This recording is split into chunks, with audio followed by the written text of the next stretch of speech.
আসসালামু আলাইকুম। আশা করি সবাই ভালো আছেন। এক্সপার্ট হলিডে 365 এর পক্ষ থেকে সকলকে জানাই অনেক শুভেচ্ছা।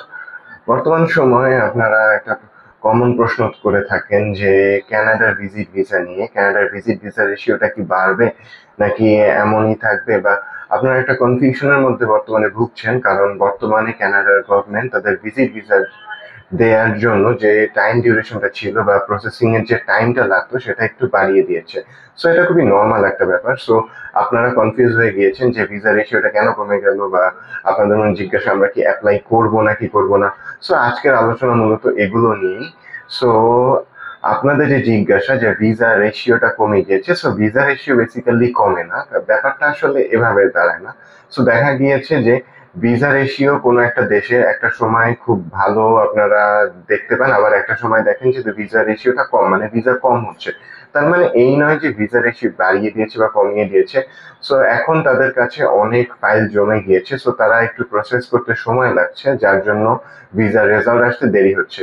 এবং এরকম হয় সকল ক্ষেত্রে যে এক সময় দেখা যায় যে তারা অনেকগুলো ভিসা একসাথে অ্যাপ্রুভ করেছেন, এবং তারপরে কিছুদিন তারা একটু কম কম বা স্লো ওয়েতে ভিসা অ্যাপ্রুভ করছেন। তার মানে এই নয় যে আমরা জানি যে 2023 সালের মাঝামাঝি থেকে শেষ পর্যন্ত অনেক ভিসা অ্যাপ্রুভ হয়েছে, এবং বাংলাদেশ থেকে মিনিমাম 1 লাখের মতো মানুষ কানাডার ভিসা পেয়েছেন, এবং অনেকে সেখানে বর্তমানে অবস্থান করেছেন, বা অনেকে যাননি বা পরে যাবেন, এভাবে তারা প্ল্যান করছেন। সো এভাবে কানাডার যে অবস্থা বর্তমানে, সো রেশিওটা ওই সময় থেকে একটু ডাউন আছে। আমরা দেখতে পাচ্ছি যে হ্যাঁ, এখন ভিসা যে একমাত্র এমন হচ্ছেই না, ব্যাপারটা এমন না, ভিসা হচ্ছে বাট একটু কমে গিয়েছে। সো এরকম মাঝে মধ্যে হয় যে অনেকদিন বেশি ভিসা অ্যাপ্রুভালের পরও তারা ডিসাইড করে যে আমরা এখন একটু স্লো হয়ে যাই, দেন 2-3 মাসের মতো তারা একটু আস্তে ধীরে ভিসা অ্যাপ্রুভ করে, দেন আবার জিনিসটা বেড়ে যায়।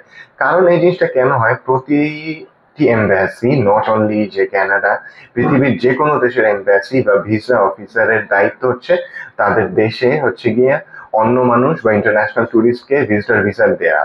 সে কখনোই চায় না যে ভিজিটররা তাদের দেশে না আসবে। সো সে যখন তার ফাইলটা প্রসেস করে, সে যদি ফাইলটা সঠিক থাকে, সঠিক ওয়েতে প্রসেস করা থাকে, সে ফাইলটা দেখা মাত্র চেক করার পর যদি তার কাছে মনে হয় যে সে একজন অরিজিনাল ট্যুরিস্ট, সো সে অবশ্যই তাকে ভিসা দিতে বাধ্য। কজ প্রতিটি এম্বাসি এভাবেই তাদের কাজ পালন করে আসছে। সো আপনি এটা নিয়ে ঘাবড়ানোর কিছু নেই যে ভিসা রেশিও কখন বাড়বে বা কি হবে, আমি অ্যাপ্লাই করবো কি করবো না।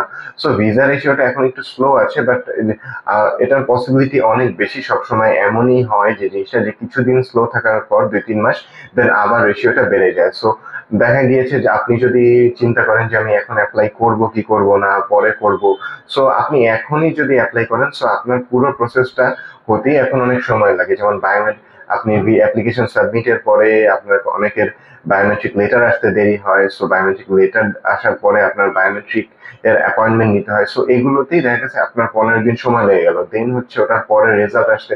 সো দেখা গিয়েছে যে আপনি যদি এখন অ্যাপ্লাই করেন বা পরে করবেন ভাবছেন, সো আপনি চাইলে এখন অ্যাপ্লাই করুন, কারণ আপনার এই রেজাল্ট আস্তে আস্তে দেখা যাবে যে ভিসা রেশিওটা আবার বেড়ে যাবে। সো আপনি যদি বেড়ে গিয়েছে এটা দেখে অ্যাপ্লাই করতে যান, তখন দেখা গেছে আপনি আবার 2-3 মাসের জন্য পিছিয়ে যাবেন।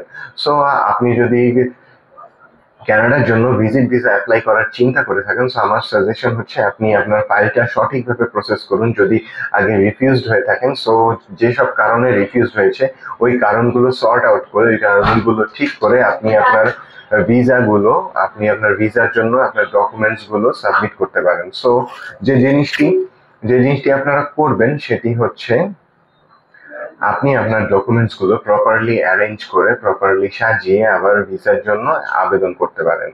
সো ভিসা সংক্রান্ত এই জিনিসগুলোই হচ্ছে গিয়ে ইম্পর্টেন্ট। আপনারা যে জিনিসটি করতে পারেন, আপনার রেশিওটা যখন বাড়বে তার জন্য অপেক্ষা না করে আপনারা আপনার ভিসা রেশিওটা যেমন আছে সেটা থাকুক। ভিসা রেশিও বাড়ুক বা কমুক, সব সময় ফাইল রিফিউজ হয়। ফাইল যদি আপনার সঠিক না থাকে, আপনার ডকুমেন্টস যদি প্রপারলি আপনি সাবমিট না করেন, সো আপনার ভিসা তো সব সময় রিফিউজ হয়ে যাবে।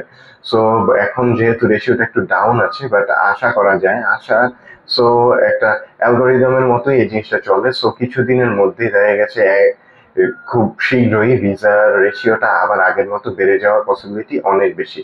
সো আপনারা যারা অ্যাপ্লাই করতে চান, সো আপনাদের প্রতি সাজেশন আপনারা খুব শীঘ্রই অ্যাপ্লাই করে ফেলেন। সো আজকের আলোচনা মূলত এতটুকুই। সো আশা করি আপনারা বুঝতে পেরেছেন। ভিসা সংক্রান্ত অন্যান্য যে কোনো তথ্যের জন্য ভিজিট করতে পারেন আমাদের অফিস, বা কল বা নক করতে পারেন স্ক্রিনে দেয়া নাম্বারে। সবাইকে অনেক ধন্যবাদ।